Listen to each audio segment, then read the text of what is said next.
Les orques sont au sommet de la chaîne alimentaire de l'océan mondial et peuvent chasser n'importe quoi.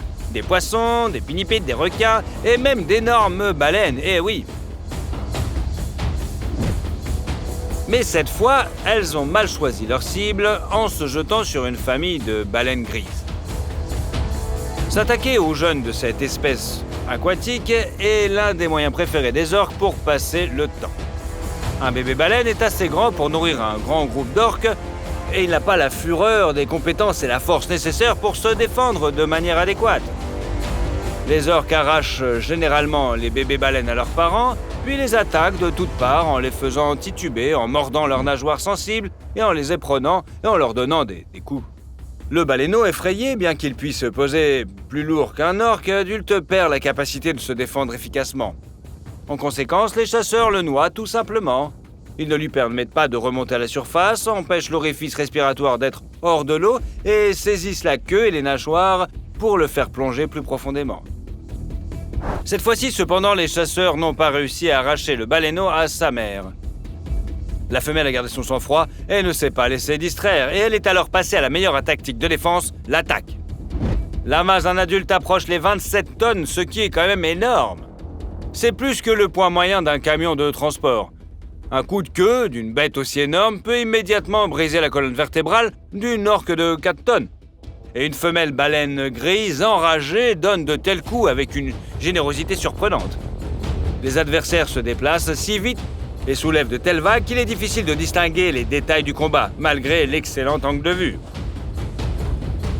La femelle a réussi à protéger son bébé de plusieurs tonnes, à repousser plusieurs attaques dangereuses et a ensuite forcé les orques à rompre leur formation. Bien sûr, le combat a été tendu et long, les prédateurs noirs et blancs n'ont pas l'habitude de battre en retraite, bien qu'une baleine grise adulte soit 7 fois plus grande qu'un orque. Il est également vulnérable car les prédateurs ne renouvellent constamment et les plus fatigués sont remplacés par des chasseurs reposés.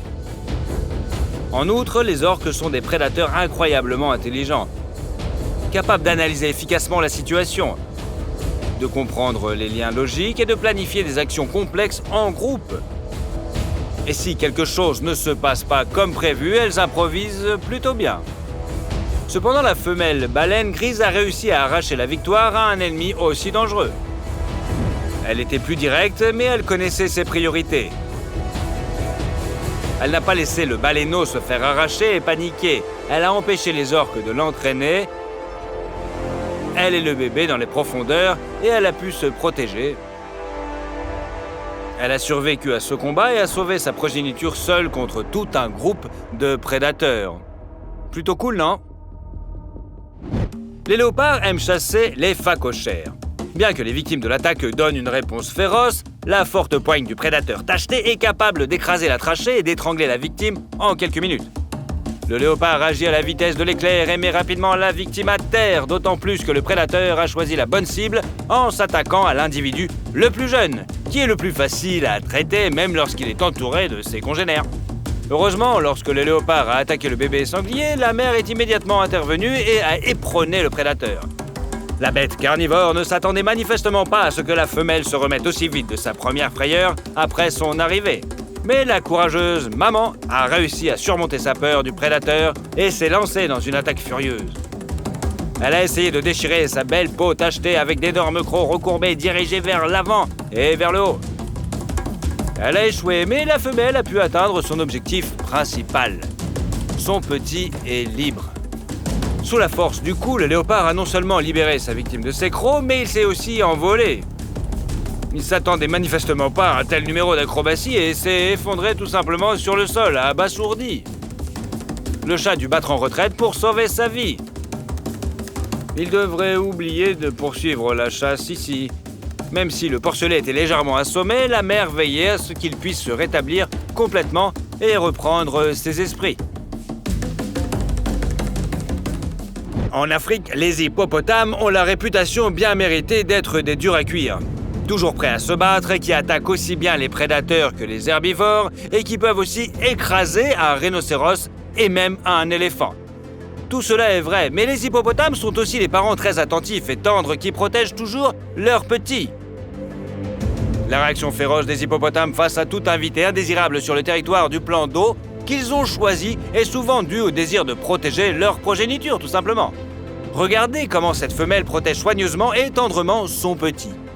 Le petit se sent en sécurité en présence d'une protectrice aussi redoutable. La mère essaie de rester en contact avec lui, surveille son sommeil. D'une manière générale, se comporte de manière très prudente. Les autres membres du groupe d'hippopotames ne se montrent pas agressifs envers le petit. Mais la mère essaie tout de même de garder un œil sur son environnement. Que se passe-t-il si quelqu'un l'écrase accidentellement? Il ne faut pas que ça arrive. Ici, la femelle hippopotame a dû mettre en œuvre son énorme force. Un énorme rhinocéros a décidé de l'attaquer, elle et son petit. Pour l'hippopotame, le rhinocéros est un adversaire de taille. Les deux animaux se disputent le titre de deuxième animal terrestre le plus grand et le plus fort après l'éléphant. Tous deux pèsent environ 3 tonnes et sont parfaitement protégés. L'hippopotame a une peau épaisse, d'où s'échappent souvent les crocs de ses ennemis, tandis que le rhinocéros est couvert d'une solide armure. Mais ils se distinguent par leur armement offensif. L'arme principale de l'hippo est sa terrible mâchoire qui lui permet d'écraser les lions et de briser l'épine dorsale des gazelles.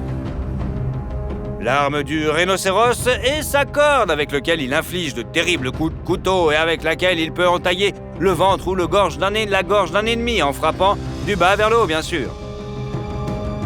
Comme vous pouvez le constater, bien que les adversaires semblent égaux, l'hippopotame est dans une position moins favorable car il n'est pas autorisé à battre en retraite, bien sûr. L'hippopotame a besoin d'un élan pour éperonner efficacement et saisir l'ennemi avec ses mâchoires, mais il suffit d'un pas en arrière pour qu'un lionceau subisse le coup. Le rhinocéros, au contraire, n'a pas besoin d'élan car il frappe avec amplitude de bas en haut. Et il en profite pour tenter de transpercer la gorge de la femelle, de frapper la corne en menton ou même d'endommager le crâne. La femelle hippopotame s'obstine et bloque le chemin du rhinocéros vers son petit. Elle se rend compte que le rival enragé va l'éperonner et encaisse donc le coup de plein fouet. Mais en même temps, elle donne une puissante réplique et fait regretter à l'agresseur de s'être frotté aux hippopotames. Un peu plus tard, la femelle s'est vengée de son agresseur. N'ayant plus à protéger et à couvrir son petit, elle a immédiatement accéléré et lancé une contre-attaque. Le rhinocéros ne s'attendait pas à ça sur Terre. Ces animaux apparemment maladroits puissent faire preuve d'une telle rapidité. La femelle hippopotame inspire manifestement de la terreur à ce rhinocéros, pour qui ce combat sera une douloureuse leçon. Un tel dévouement et une telle loyauté envers leur progéniture sont rendus à la femelle hippopotame avec gratitude. Vous seriez surpris, mais même un très jeune lionceau pour défendre héroïquement sa mère à un moment critique. C'est exactement ce qui s'est passé ici lorsqu'un énorme lion s'est jeté sur une femelle malade et affaiblie. Allongée, reprenant des forces près d'un réservoir d'eau, le prédateur aurait pu se débarrasser d'elle car elle n'avait pas la force de résister. Mais le jeune hippo s'est précipité sur l'agresseur. Le lion est choqué par la tournure des événements. Le prédateur attaque le jeune hippopotame qui encaisse fermement le coup et tente de contre-attaquer. Sa peau épaisse lui offre une bonne défense, mais il est encore loin d'être assez grand pour espérer une victoire sans équivoque. Néanmoins, il détourne le lion de sa mère et le fait fuir. N'est-ce pas touchant? Allez, partagez dans les commentaires. Contrairement à leur réputation de créatures vicieuses, les hyènes sont des parents attentionnés. Ici, une femelle a sauvé son petit d'une meute de chiens sauvages.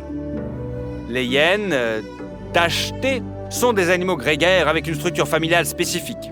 Mais elles adorent leurs petits et ne laisseront personne s'en offusquer. Regardez comment cette courageuse femelle protège son petit. Elle est prête à déchirer toute la meute de chiens sauvages, quoi qu'il lui en coûte. Les hyènes sont passées maîtres dans l'art de l'encerclement et de l'attaque en groupe. Cette expérience aide peut-être la femelle à se défendre contre toute une bande de chiens. Ils sont environ 2 fois plus petits que la hyène, mais l'avantage numérique rend la situation extrêmement dangereuse quand même. Cependant, malgré les tentatives d'approche et les attaques dangereuses, la hyène résiste au siège et sauve son petit des mains des ennemis. La hyène est l'une des rares espèces de mammifères à présenter un matriarcat sans ambiguïté. Les femelles sont toujours en charge de toutes les questions au sein de la meute et dominent brutalement les mâles. leur enlevant leur nourriture et les réduisant à l'état d'esclaves. En raison d'un contexte hormonal spécifique, les femelles sont si semblables aux mâles que certaines tribus africaines et certains scientifiques considéraient il y a 100 à 200 ans que les hyènes étaient hermaphrodites. Les femelles hyènes sont vicieuses, agressives et très grandes. Et il est très difficile pour elles d'accoucher. C'est peut-être pour cela qu'elles détestent les mâles et qu'elles attachent tant d'importance à leur progéniture, n'est-ce pas? Quoi qu'il en soit, tant que le chiot est petit, il est au sommet de la hiérarchie des valeurs de la meute. Il est soigné et traité avec condescendance. Lorsqu'il devient adolescent, deux choix s'offrent à lui. Si le chiot est une femelle, le prédateur sera classé dans la hiérarchie de la meute en fonction de ses capacités, de ses compétences et de sa force.